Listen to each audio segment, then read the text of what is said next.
Marcos, capítulo de número 10, Evangelho de Jesus Cristo, segundo escreveu São Marcos, capítulo de número 10, glória ao Senhor, versículo de número 49.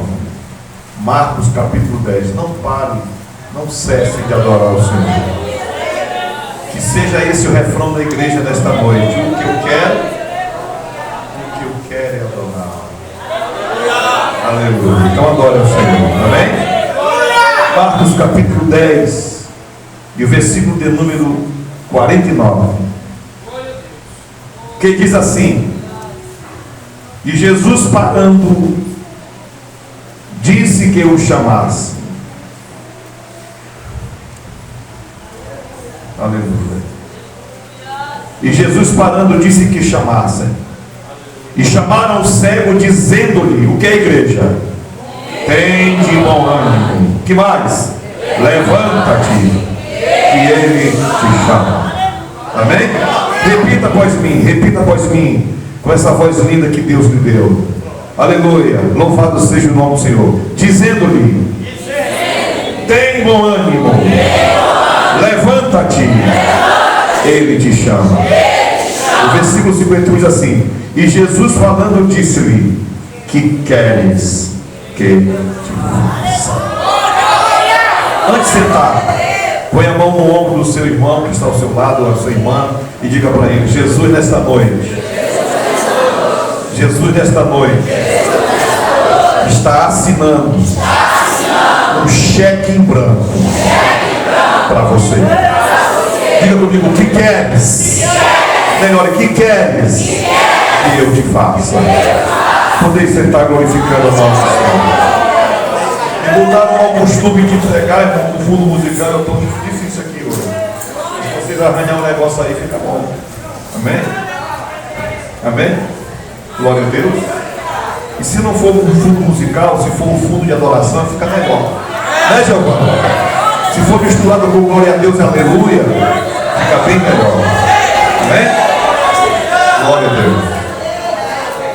Seria bom. Queridos, esse texto que nós acabamos de ler vai falar a respeito de um milagre que o Senhor operou em um lugar de maldição.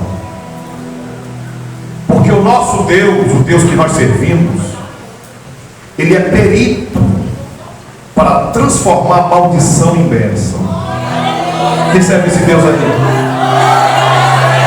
E é interessante ressaltar que o cenário onde este milagre vai acontecer na vida de um jovem que não se tem um nome, porque o nome Bartimeu não é o nome do mendigo, não é o nome do cego. Timeu é o nome do pai desse Ismael que estava ali à margem do caminho de Jericó. E o que eu acho interessante em tudo esse contexto é que existem coisas na nossa vida que só vem uma vez para nunca mais voltar. Existem circunstâncias que muitas das vezes voltam. Mas o que aconteceu na vida de Bartimeu, na vida desse Ismael, desse cego, é algo inédito. Porque Jesus vai passar por Jericó apenas uma vez. Durante todo o seu ministério terreno, Jesus vai passar uma vez em Jericó. Levanta a sua mão para receber uma palavra profética. Oxalá seja esta noite que Deus marcou para passar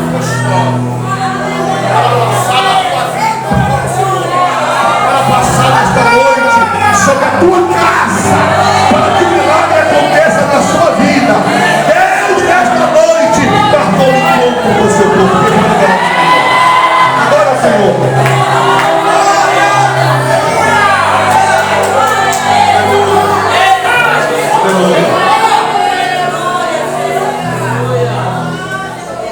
No capítulo 18 e o versículo 35, se você ler aí, aleluia, de Lucas, vai falar a respeito da mesma história. E você vai ver o mesmo fato em Mateus. O que é interessante ressaltar à igreja, que quando você lê em Lucas, você vê Jesus chegando em Jericó.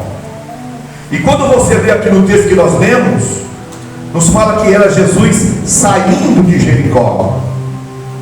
E é interessante e importante nós entendermos sobre o contexto histórico que realmente aconteceu.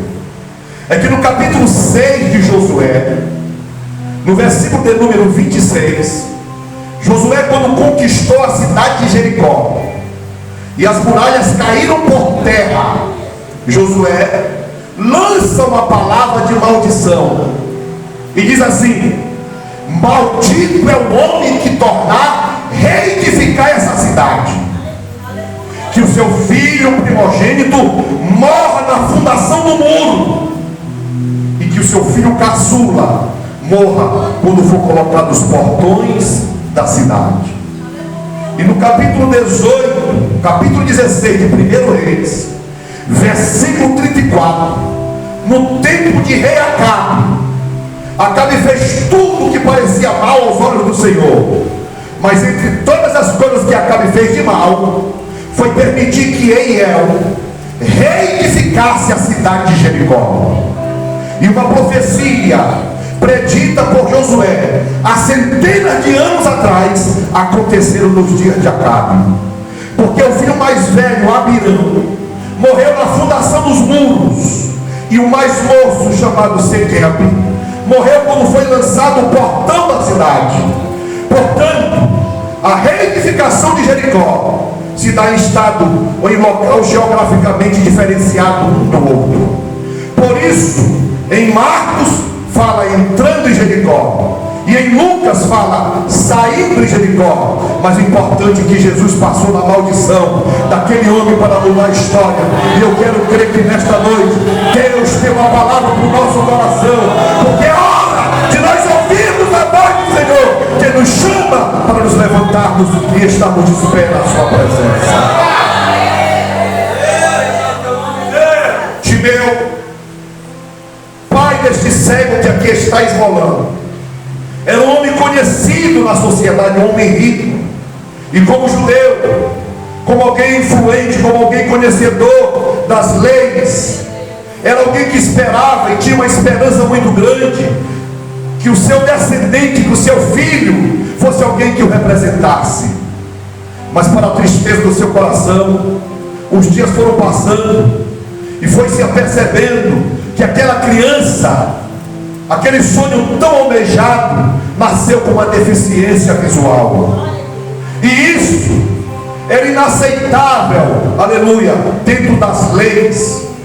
Aquela criança não podia permanecer na casa do seu pai. Aquela criança não podia permanecer porque aquilo era tido como uma maldição, como se Deus tivesse sentenciado aquela criança.